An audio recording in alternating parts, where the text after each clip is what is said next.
Maybe you have ever wondered how to find out how many characters are in a cell in Microsoft Excel? Is there a way to count characters in Excel? The answer is yes, and it's very easy, because Excel provides the formula. The formula for counting the number of characters in a cell in Excel is LEN. How to use the LEN formula is the same as how to use other formulas in Excel, namely by first typing =, then typing the formula, namely LEN, then typing the opening bracket. After that, you click on the cell whose contents will be counted for the number of characters. Then type the opening bracket and press enter. Well, the number of characters in the cell will immediately appear.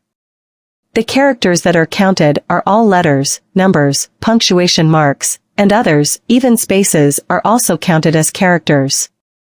That's how to count the number of characters in a cell in Microsoft Excel. Hopefully this tutorial can be useful for you. See you in the next video.